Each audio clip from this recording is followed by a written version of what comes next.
Welcome to our new program, American Pulse. My name is Michael Morgan. I'm an Egyptian-born American doctor.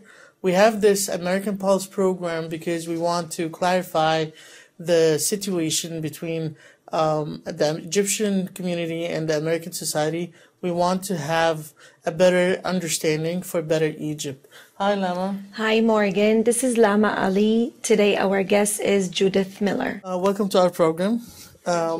Ms. Miller, tell us about yourself. Well, I have a long-standing connection to Egypt in that I started going in 1971. That was my first trip. And I was the Cairo bureau chief of the New York Times between 1983 and 1986. And I have been going back to Egypt every year since then, just about every year.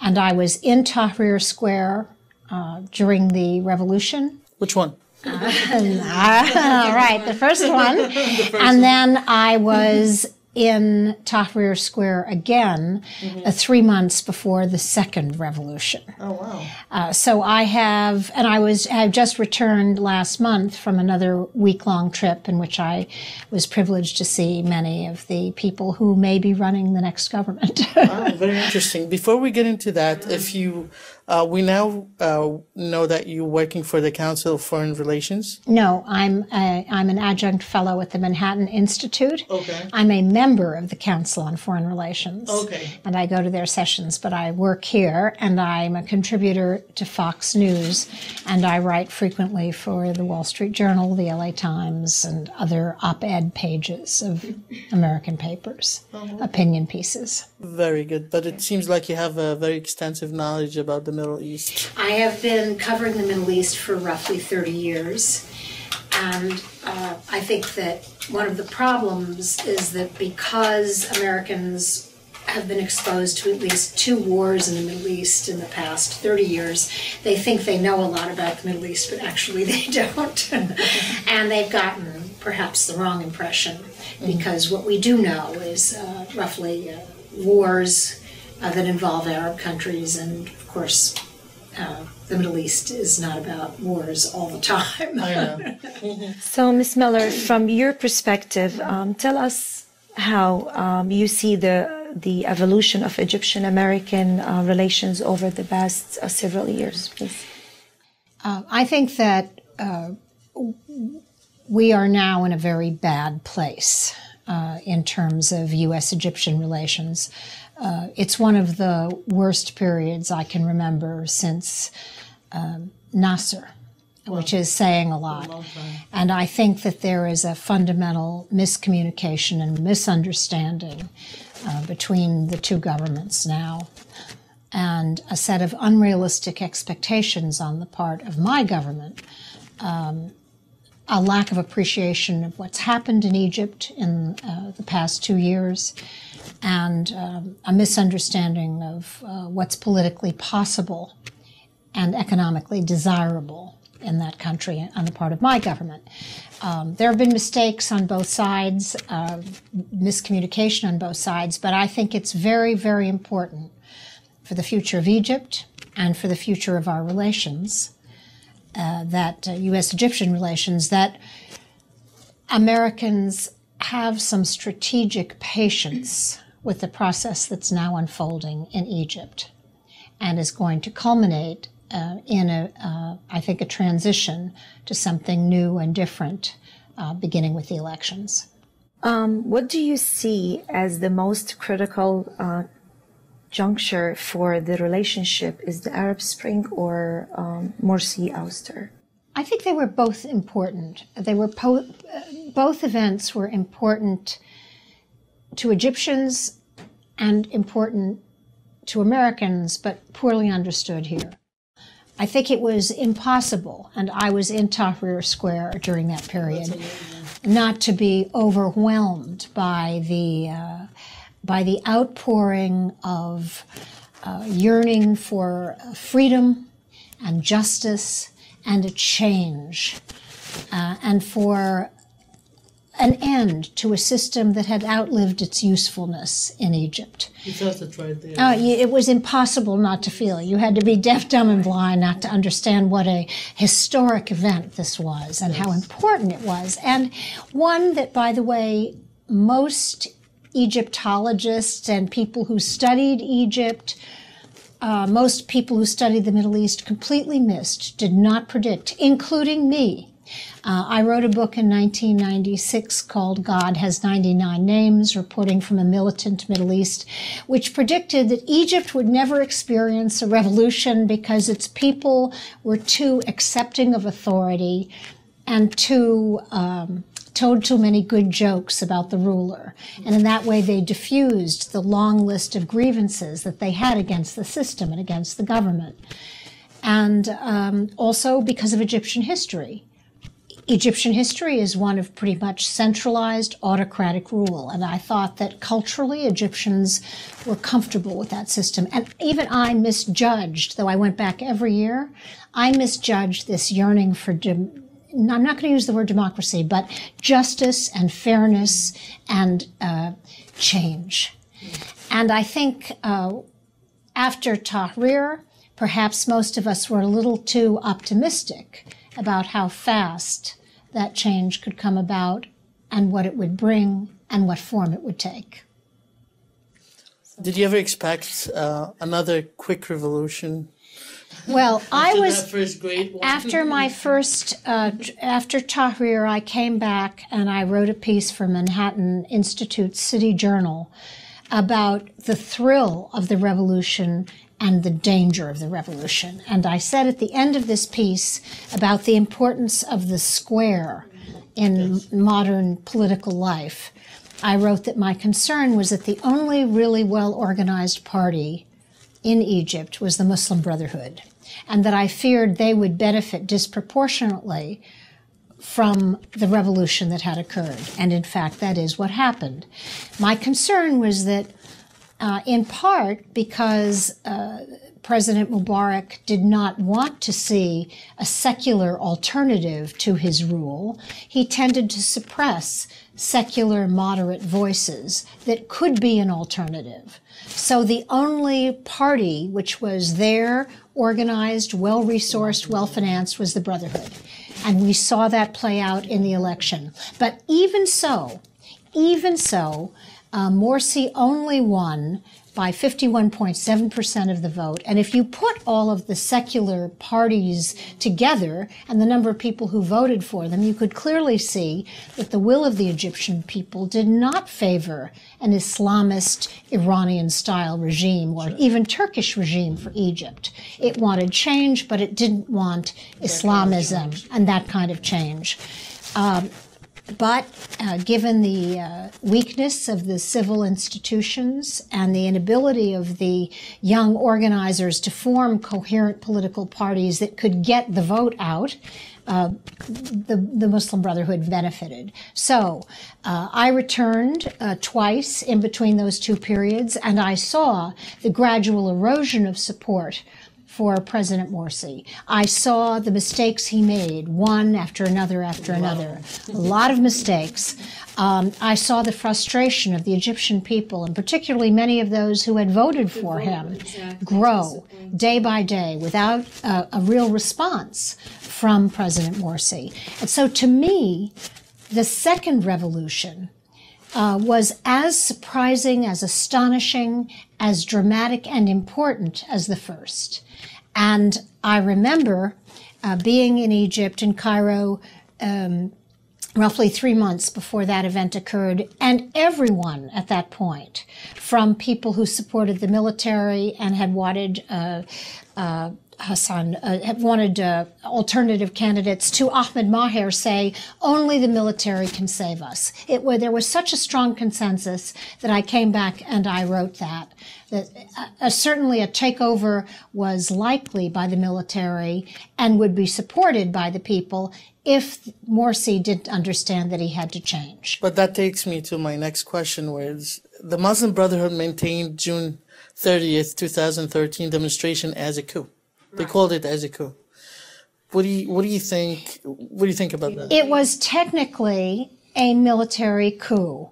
But it was a military coup brought about by the overwhelming demand. Well, I call it a popular coup. I call it something I had never seen before, which is if 4 to 5 million people in Tahrir Square were responsible for prompting the first Egyptian revolution, 33 million people who turned out in the streets of almost every city in Egypt were responsible for bringing about the second popular revolution, or what our government came close to calling but did not call a military coup. Even to this day, the United States has not formally designated what happened in Egypt in June a military coup, for which I am very grateful. We may have gotten a lot of things wrong about what's happened in Egypt, but that at least was understood. Egypt is heading now for its first presidential election, and I don't know if you're aware. Not the first. We had several under President Mubarak. Yeah, well, after June 30th revolution, which is the most outrageous revolution. General Sisi, you mentioned that you met with him. Yes, I did. So he's heavily favored to win this election. Yes. A lot of people like this man. So what do you think of this guy? It was very hard for me to judge him in only an hour. I had never met him before. I think he made it clear to me that he had not, and the small group that who met with him, that he had not sought this job. He he didn't wake up every morning and say, I want to rule Egypt. They pushed him to do it, right? that he felt he was responding to the needs of the people. I think he's a patriot. Mm-hmm. He's clearly a man who is deeply concerned about not only the military challenges facing the country, but I think the biggest challenge, which is economic at this point. My concern about him is he capable of, does he understand the need to adopt, and is he capable of adopting, moving Egypt towards a new stage, what I call the third way, and Amr Moussa has also called it the third way, and that is, it would be disastrous for Egypt to return to the military, quasi-military rule of before, but we also know that what came after quasi-military rule, which was Muslim Brotherhood rule, was also a disaster. So can Egypt, under President Sisi, find this third way, which provides strong leadership, but still permits voices of dissent, opposition parties, opposition voices to be heard and accepted and to flourish? I don't know that. I don't know if that's in his DNA yet. Mm-hmm. We will find out. It's funny, one of my friends is telling me that you guys Egyptian people don't have a manual. We don't predict what you're going to do. We don't know what's going to happen there. No one has a manual for this. Look, Egypt is a rich country and it's a poor country. Half of its people, as we know, now live under the poverty line. Correct. But we also know that Egyptians are rich in skills and talent, and they are all over the Arab world. They are all over the world. There are 8 million Egyptians outside of Egypt at the moment. But how does one rule a country of 94 million people as of March, which is adding 1 million people every 9 months to its population? How do you possibly grow the economy, provide enough jobs for all the new young people entering the workforce? How do you do that and maintain social cohesion, dynamic leadership? There is no roadmap for this. Egypt, I think, once again will be forced to provide a new way. So you have a feeling it's going to happen? I don't know. I certainly, as somebody who can't imagine not returning to Egypt every year, I want it to happen. I want Egypt to succeed. I want the world to see the Egypt that we have a lot of resources there, a lot of temples. I always thought when I lived there and I visited that Egypt was actually an under-visited country.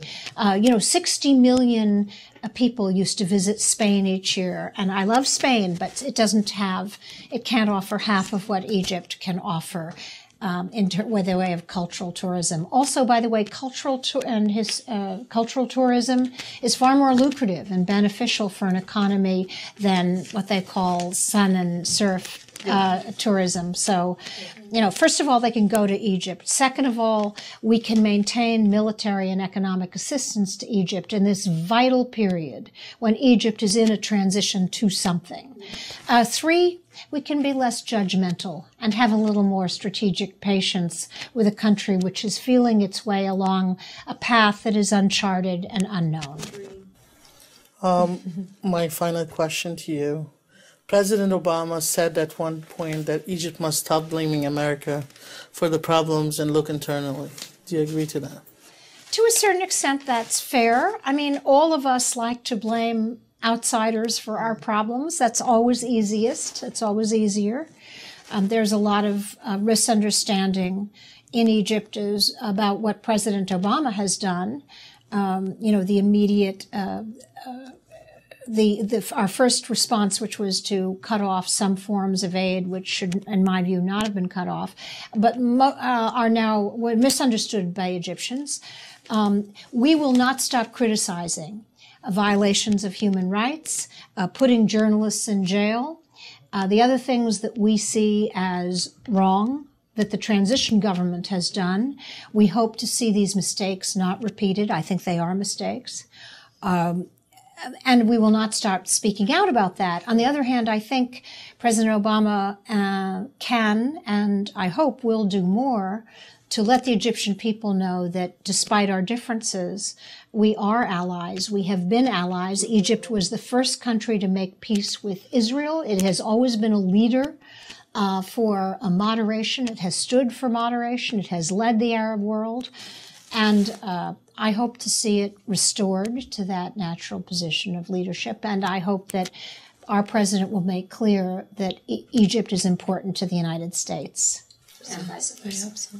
All right. So thank you very much for your time. Thank you.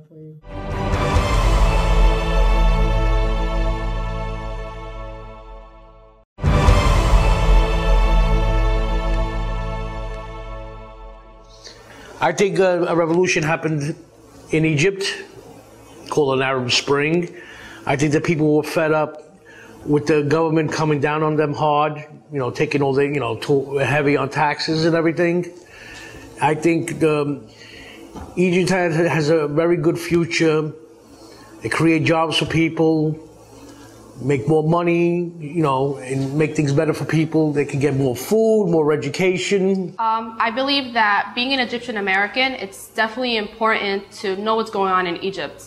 The past year or so, it has been a revolution. If people don't like what they have, they're going to revolt against their government, and that's what the Egyptian people did. They took down Mubarak. They believed that Morsi did not give them what they wanted. There were a lot of people in poverty. And so now they want to build a new democracy. They want to be the ones in charge of the voting and create a new system. And being an Egyptian, I feel like I have the power, and I believe that I have the vote to change things, not just being here, but going down to Egypt myself and spreading the word and being a part of the Egyptian community. I really want to believe that the American system is helping Egypt. But with the media and everything we see on TV, we feel like it's all fake, When I speak to my family in Egypt, they tell me one thing, and what I see on TV, it's completely different. So I feel like if we really get the eye news and the eye view of what's really going on in Egypt, we'll be able to know the facts and the truth, and not just the myth. My hope for the new election and the presidency that's coming up in Egypt is for people to really know what they want. And what they really want is what's going to change Egypt as a whole. And we're all family at the end, and we all want one thing, and that's peace. And we want everyone to have a home, and we want less poverty, and we want everyone to be a family and to come together as one, because in the end we're all Musri and we're all Egyptian.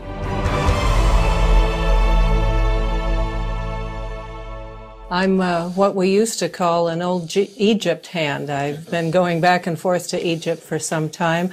I am president of MKG Travel, and we're always encouraging travel and tourism to Egypt. We're so happy to have you with us today. Well, it's a great pleasure to be with you. I understand that you've just returned from Egypt. Will you tell us about your trip? I went there under the auspices of my center, the London Center for Policy Research. It was a fact-finding tour. We met with the leading figures in the country. I spent 2 hours with Field Marshal el-Sisi in what was a very interesting and penetrating analysis of American-Egyptian relationships. He's quite a remarkable man, in many ways, quite a remarkable man. And probably the one person in the country who is capable of uniting Egypt at this moment. Oh, wow. That's good news. That's good news. What did he have to say in the 2 hours about his plans? And so well, a lot of it, of course, is dealing with abstractions. One of the things that you have to do is to restore security in Egypt before you can once again engage in the tourist business. There were 20 million people, Egyptians, involved in tourism, either directly or indirectly. And now it's in the hundreds. So obviously, this has had a profound effect on the Egyptian economy. There are formidable challenges ahead. Mr. el-Sisi understands that. I said to him that the moment he's elected, his popularity starts to decline because he has to deliver. He is a remarkable fellow and understands what has to be done. First is dealing with the problem of the Muslim Brotherhood. They left a very, very negative legacy. That has to be dealt with. And I think the general understands that all too well. And then the second is trying to develop an economy that can find employment for a lot of young people who are unemployed at the moment. The unemployment rate for those under 30 is staggering. And you had 4 million people who worked in Libya. That's no longer possible since Libya is under the control of al-Qaeda. You cannot cross the border. As a consequence, Egypt is facing a very, very real economic crisis. And el-Sisi is the one person who will be given a grace period. He had the opportunity as field marshal to fire on those people who were demonstrating in the streets when 33 million people were out there demonstrating against Morsi. He refused to do so. As a consequence, he became a national hero. So whether you're talking to someone on the left or the right, whether that person is a Copt or a Muslim, they all understand el-Sisi is the one person who can provide leadership at this time. But he has a one-year grace period. At the end of that period, he understands all too well he has to deliver. He has to start finding infrastructure projects or things that happen in Egypt that lead to some economic vitality. do you believe that he and those who will be in his cabinet and in the parliament will have the power to make the changes that are necessary? He will unquestionably have the power. The parliamentary elections will take place roughly a month after the presidential elections. There are some very talented people in Egypt. Those who have served in the government and understand foreign policy and even some of the domestic policy issues are very talented. I met with Abu Musa, who is, as you know, a well-known international figure. Yes. And we talked a lot about economic development issues, and he talked about the infrastructure problems and interests that have to be developed. And he made it perfectly clear that at the outset, Egypt will rely on foreign direct investment. And that is the UAE and Saudi Arabia playing a very significant role in the Egyptian economy in the short term. But Egypt has got to develop an independent economic base of its own. And el-Sisi, even though not an economist, he has a vision of what has to happen in the country. And I think has a very realistic vision of what has to happen. And he's also quite, I think, realistic about how long a period he has to deliver. So that 1 year period, that time frame that I talked about, is, I think, the period that he has to deliver something to the Egyptian people so they at least see something over the horizon. Because there will be a lot of belt tightening in the short term. It's not easy for any nation to go through that. And particularly difficult when you consider what Egypt has gone through. 2 revolutions in 2 years. It's remarkable, absolutely remarkable. So this society has dealt with convulsions before. The people are resilient and very much behind el-Sisi. Our State Department may not realize just how popular he is. But when this election takes place, and there will be opponents in the election, he will win more than 90% of the vote, I'm predicting. I understand that the foreign vote here in New York, 95.6 as of last night. Not surprising. Doesn't surprise me in the slightest. He is a formidable individual. He is intelligent. He has a vision of what he wants to achieve. He's a pious man, but he's not interested in creating a caliphate across North Africa, as did Morsi. So I think that you have someone who is right for Egypt at this time. Even those in the Coptic community that I chatted with, very pro-El-Sisi. Yes. The Pope in the Coptic community is pro-El-Sisi. Those on the left are pro-El-Sisi. Those on the right are pro-El-Sisi. So there's no question at this moment he is extraordinarily popular. Can that popularity last? Anyone's guess, but a lot will depend on what he can do in the economy and whether he can secure the country from the kind of disruptions that the Muslim Brotherhood will try to put in place. What about the Muslim Brotherhood? There are, in my estimation, something on the order of about 1 million to maybe 1.5 million Muslim Brotherhood members. They are out to disrupt. They will do everything in their power to try and embarrass this government. There may even be an attempt on the life of El-Sisi. He understands that all too well. You've seen Sadat killed by the Muslim Brotherhood. Nasser was killed by the Muslim Brotherhood. And so this is a real threat. And even if it's not a threat, they will do whatever they can to create domestic panic by simply throwing a crude bomb into a crowded area to kill people randomly. But in the end, the Egyptian people are resilient. They've gone through an awful lot. I think they can cope with this problem. But El-Sisi understands his security forces have got to create some sort of equilibrium, some stability in Egypt before you can start improving the economy. You understand tourism.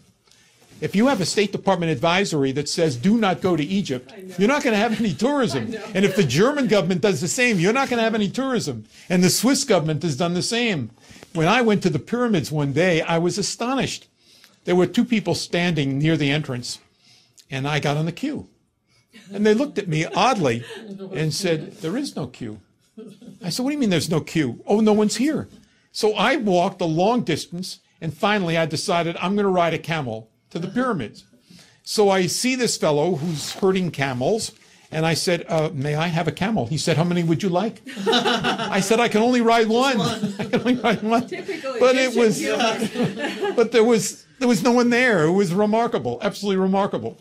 So, and of course, I've seen pictures of people, thousands of people at the pyramids, and no one was there. And it's tragic because it is such an extraordinary sight and obviously one of the great wonders of the world. And people from around the globe want to go there. But now, with all of these advisories, most people are discouraged. The perception is even worse than the reality, unfortunately. I did not at any point feel insecure. Never. But at the same time, if you're reading a story in the United States or Europe, the likelihood is you're not going to want to go to Egypt. Yeah. Unfortunately, that's the case. So you think it's things are going to get better internally and externally when General Sisi will be in power? I think that there will be a real desire on the part of the Egyptian people to help al-Sisi succeed. So he's going to use the will of people to make it happen. It is the unification of the Egyptian people behind their leader, recognizing the fact that they've been through this convulsion 2 successive years. They want stability. Yes. They want to understand what is the vision for the future. Where is this country going? Egypt is the center of Arab life in the Middle East. Yes. And they're looking for leadership. Al-Sisi can provide it. But as I indicated to you, Al-Sisi has a grace period. But that grace period will only last a year, maybe 2, but certainly no longer. He has got to be able to provide an environment where young people who are graduating from some of the fine colleges in Egypt can actually find employment there. Today, if you're a young person graduating from Cairo University, you try to seek a job in Europe, not in Egypt. And that's tragic. You want to keep the brain power within Egypt. And it's very difficult to do that when jobs are not available. And from your perspective, what do you think is the course of evolution between the American-Egyptian relationship over the past few years and the current situation, and what do you expect in the future? Well, it's an interesting question. When Morsi was elected, I think that it was a premature election after the fall of Mubarak. Our government supported the Muslim Brotherhood. They were an elected government. They were elected democratically. When the revolution took place on the streets a year after Morsi was in power, we continued to believe, or our State Department continued to believe, this was a military coup. This was not a military coup. 33 million people on the streets of Egypt represents a revolution, a popular uprising, not a military coup. There was no understanding or appreciation of that in our State Department. The consequence of that is that we still continue to believe that this is an anti-democratic government, that it's a government that should not be in power, that it's not legitimate. After el-Sisi is elected, I hope and pray that things will change. As you know, the Obama administration promised F-16s, Apache helicopters, M1 tanks to fight the war in the Sinai. There's a real war in the Sinai.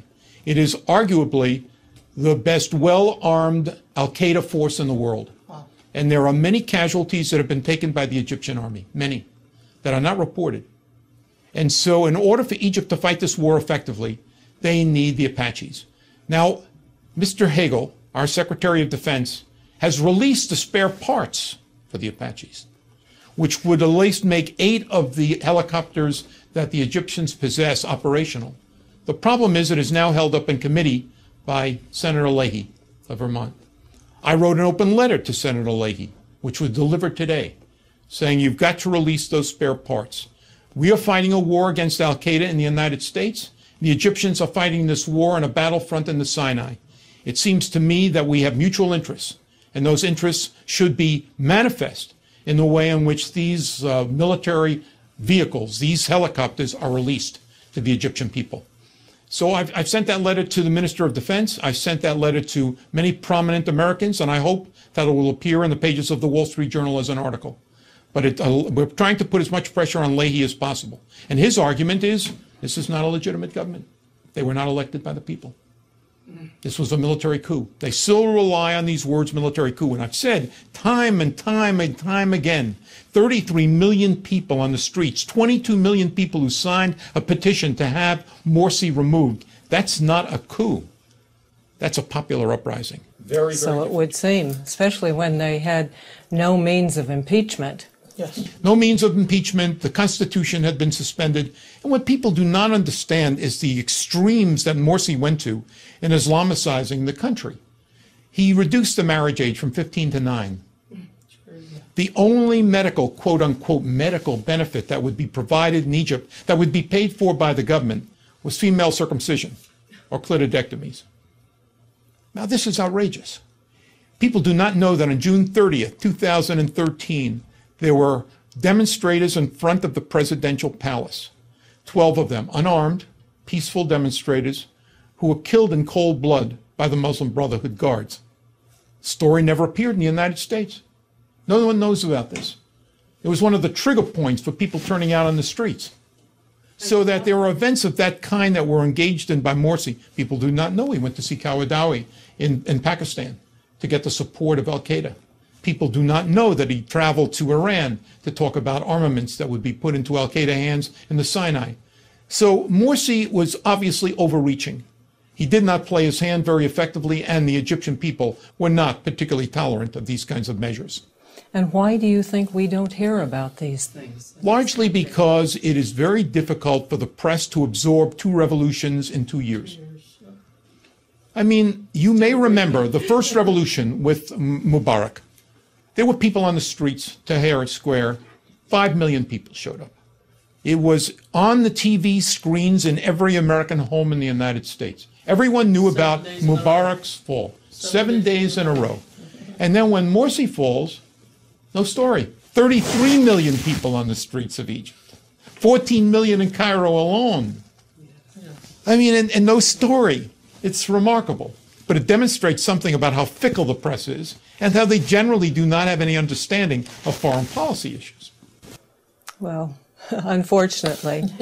Aside from these open letters that you're writing and so forth, tell us some more about some of your activities with... Well, I had a piece in the U.S. News and World Report last week on Field Marshal el-Sisi and about my views about Egypt.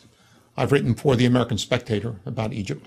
I have 2 new articles that I've written about Egypt, particularly the role of the military in the society. Again, not well understood. In Egypt, if you were to ask the average person, what is your relationship to the military? Everyone in Egypt either knows someone who has served in the military or has served in the military. That's 99% of the population. If I were to ask an American, how many of you have served in the military and how many of you know people in the military, it's under 0.5%.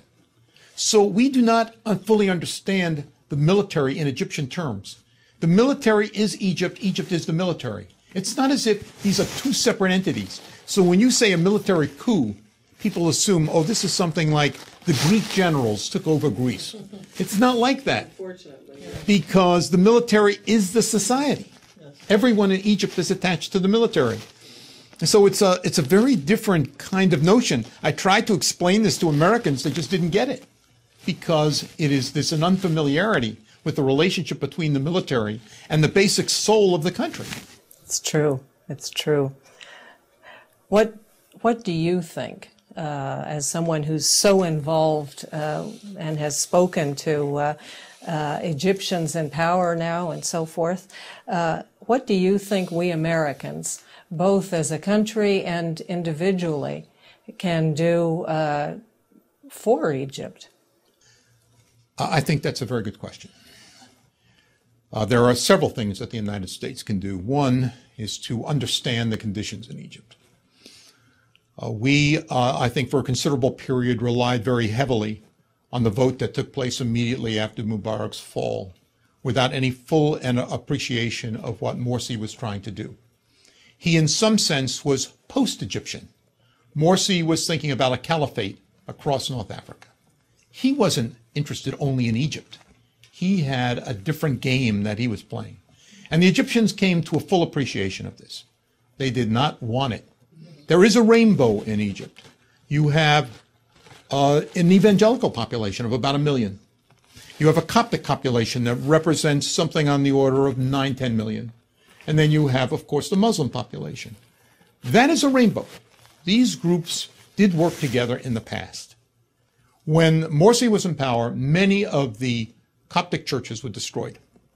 Some of those churches are older than the Prophet Muhammad. I mean, this is a real tragedy.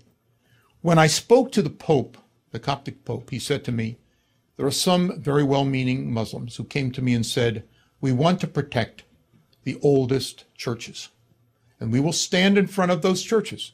Should anyone come to destroy them, we will protect the churches. And the Pope said, no, do not do that, because your lives are more important to me than the bricks and stones that constitute those churches. Now, what has happened is that a real bond has been created between the Copts and the Muslims. I like to see that continue.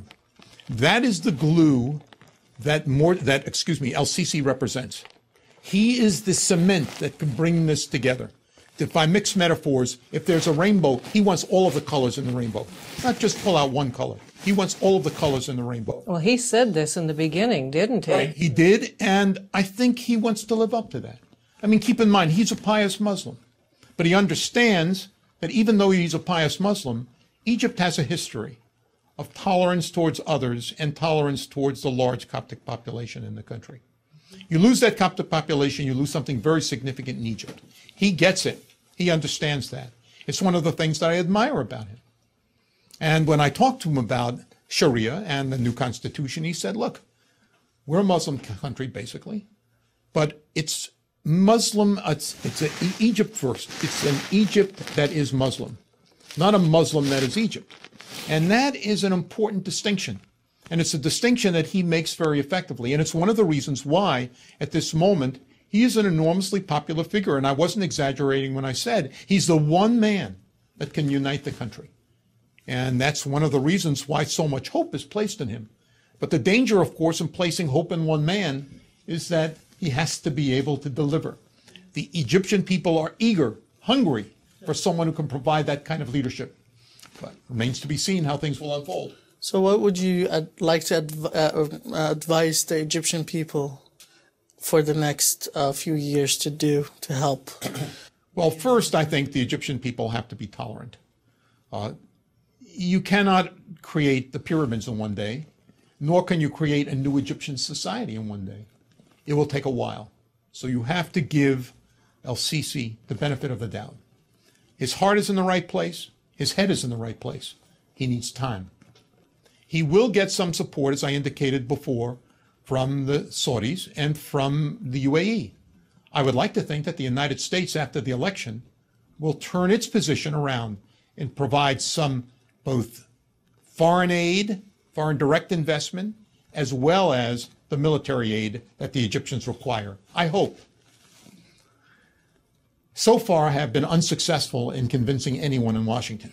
I'm only one man, so don't count on that. But I think that maybe after the election, when it's obvious that he will have overwhelming support, maybe things will change in Washington. I certainly hope so. The second thing is that I think it's very important for people to understand the Egyptians are in a battlefront. The war that they are fighting in the Sinai is a war that affects everyone in North Africa. Yes. If the Muslim Brotherhood can be defeated, if Al-Qaeda can be defeated, it sends a signal all through North Africa, through Libya, through Tunisia. There is no question that this becomes a very, very important development. And as I indicated before, Egyptian leadership in the Arab League is critical. The Egyptians are always looked up to as the formidable diplomatic force in the Arab League. And so if the Egyptians can win military victories, create stability, start to deal with the economic problems, this sends a message all across the continent. It's very, very powerful. And I would like our State Department to understand and appreciate that. Because then, when El-Sisi is elected, the United States could play a role in assisting on the economic front. I think we both agree that Egypt is the cornerstone of the Middle East. So basically, it is. Yeah. We thank you very much for your time today. And my pleasure. Thank you very much. We've enjoyed having you.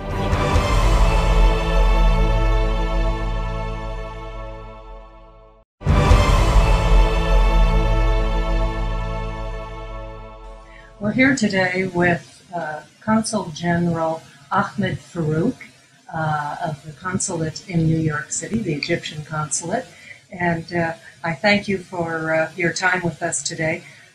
We're here because, among other things, they're voting today. Egyptian Americans are voting. What does this mean to you?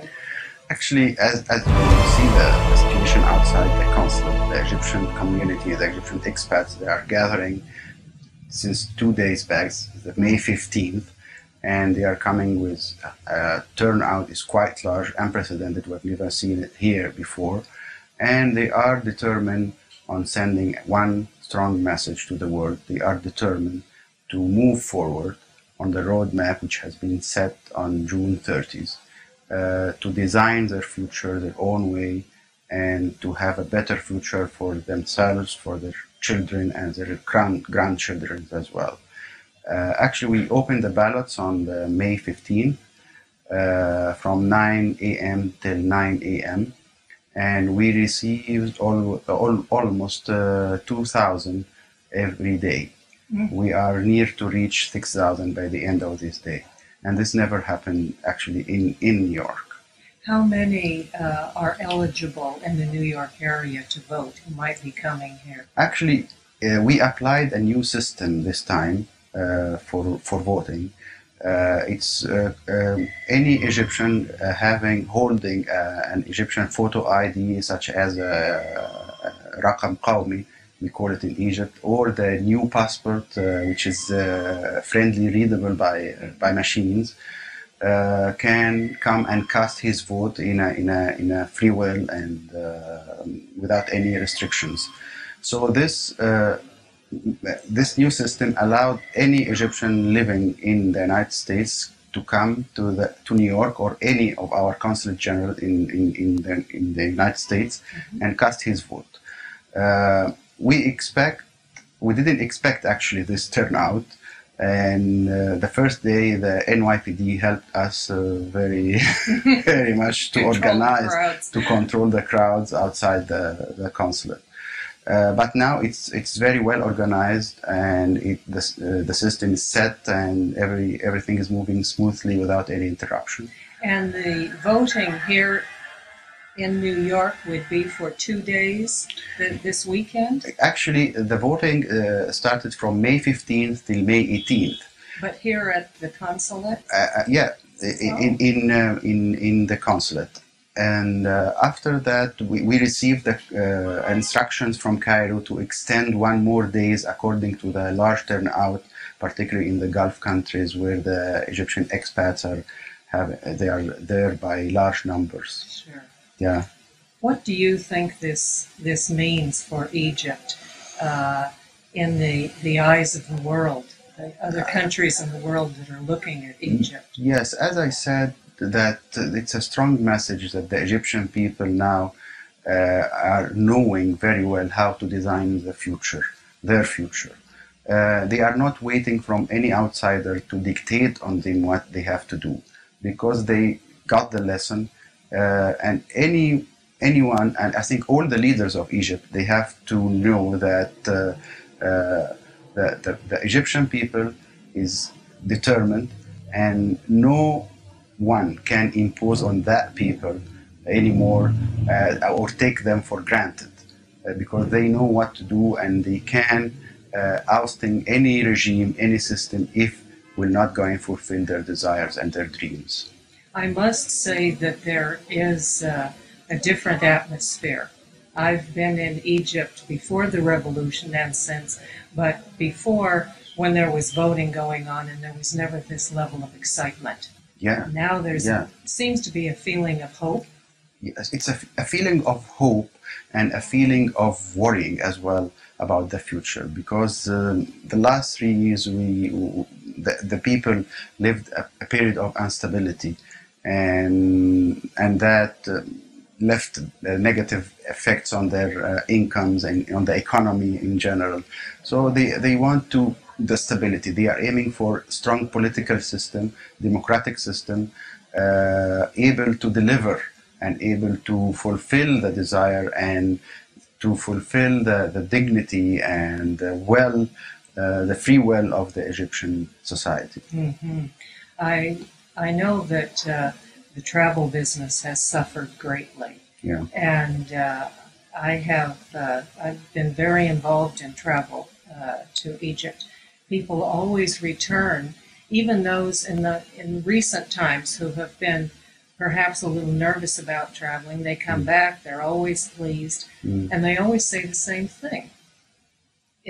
That Egypt is a very interesting country, but the people are so warming and so welcoming that they want to go back again. So I have to ask you, what can Egypt do to communicate best to the potential traveler that it's safe and secure to visit? Actually, what should Egypt do? It's what's happening now. That's exactly what the Egyptians are doing now. That's exactly what the Egypt has to do and we're going to do. The economy, the Egyptian economy is suffered for three years now. And despite of that, it proved that it is very resilient and very flexible. And as long as we have the stability that we are all aiming for, I believe that the economy will gonna make a great jump forward. And the growth, that would be very good news. Because we have all the elements for going. We have the tourists atmosphere, and we have the nice weather all year round. We have the manpower. We have all the elements of success. We just need the good system and the good guidance and the democratic regime. Let me ask you something. I'm frequently asked in the travel business by travel professionals why they can't have a documentary of Egypt. They believe that this would help them greatly if there were a documentary that could be shown to potential travelers. Do you feel that Egypt would be open supporting something like that that could then go out to Documentary travel, about travel in Egypt? I think we have plenty of documentaries about traveling don't seem to be Egypt. getting them. Okay, I can connect you with the tourist office here, and they have plenty of documentaries in all parts of Egypt. Yeah. What do you think, and as a representative of your country, how can America be the best partner for you? Actually, we are best partners for more than 3 decades, actually. And as I repeat always, that this is the business and the job of my colleague in Washington, and I'm here the Consul General serving the community. But generally speaking, Egypt and the United States enjoyed very high standard of relationship because it was based on, and still based on, the mutual respect and the strategic partnership. And no one can deny that both parties offered the other huge amount of coordination and cooperation during the last decades. We are willing to continue this relationship. We are willing to continue cooperation and coordination with our American friends as long as it will be based on the mutual respect. I think that's wonderful. And let me ask you one last question. For our viewers who are in the United States as well as Egypt, what message would you like to impart to them today? The message that the Egyptian population is changed after the January 25th revolution. Any power or any regime will gonna take this population for granted will lose. Any coming regime should listen to the pulse of the Egyptian people, should dedicate a big portion of his time to fight poverty and to improve the economy as much as he can and as fast as he can. Thank you very much. I appreciate your time. Thank you, man. I appreciate it. Any regime will gonna take this population for granted will lose. Any coming regime should listen to the pulse of the Egyptian people, should dedicate a big portion of his time to fight poverty and to improve the economy as much as he can and as fast as he can. Thank you very much. I appreciate your time.